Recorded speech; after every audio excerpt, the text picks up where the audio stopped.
India is now the third largest aviation market in the world in terms of passenger traffic, which includes both India's domestic as well as international traffic. In terms of market share, Indigo, Air India, SpiceJet, and Go Air are the main players in India's aviation industry.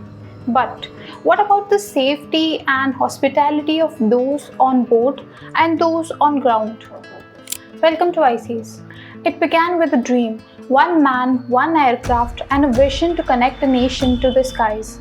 This is the story of Air India, its rise, its fall, and a tragedy that shook the world in 2025. On October 15, 1932, J.R.D. Tata piloted India's first commercial flight from Karachi to Bombay. It carried mails weighing 25 kgs. What started as Tata Airlines became Air India in 1946, a symbol of luxury, pride, and Indian hospitality. In 1946, the commercial director of the airline, Bobby Kuka, and artist Umesh Rao brought its mascot, the Maharaja. With its iconic Maharaja mascot and global routes, Air India wasn't just an airline, it was India's ambassador to the world. Then came the year 1948. Air India took its first international flight on 8 June 1948. It made stops in Cairo and Geneva on its way from Bombay to London. The Philatelic Bureau produced a first flight Indian stamp to mark this historic occasion. It was to show the world that India had arrived on the clouds.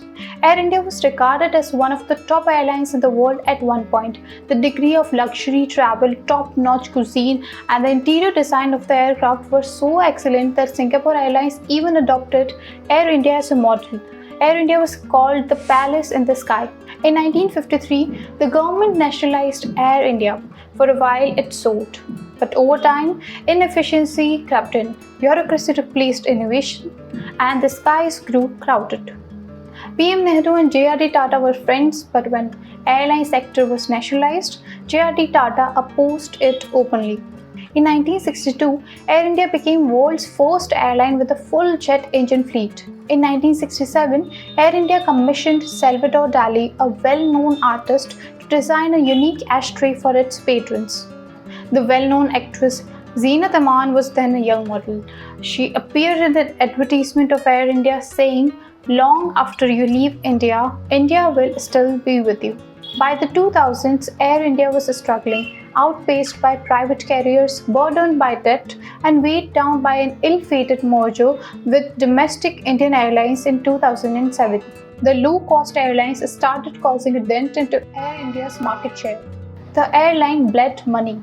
60,000 crore rupees in debt, bailouts became routine, passengers lost faith, and the Maharaja, once regal, looked weary. But in 2021, a twist in the tale. The Tata Group reclaimed its legacy. A new chapter began. With the Tata Group at its helm, Air India began to transform. New aircraft orders, global alliances, a refreshed brand identity. The Maharaja was getting its crown back.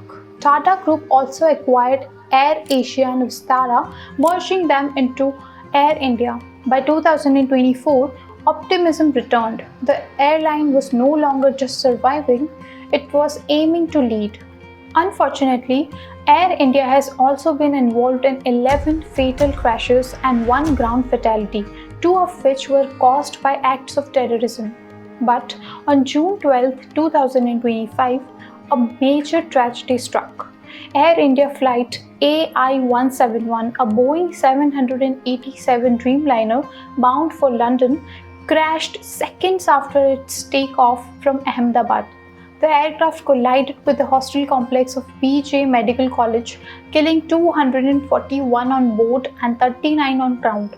Only 1 passenger survived. The nation mourned. Investigations began, and questions resurfaced about safety, oversight, and accountability.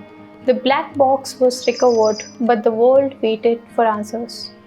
In the aftermath, Air India grounded its Dreamliner fleet for inspections. The Tata Group pledged 1 crore rupees to each victim's family. The government launched a full inquiry. It was a moment of reckoning, not just for Air India, but for Indian aviation.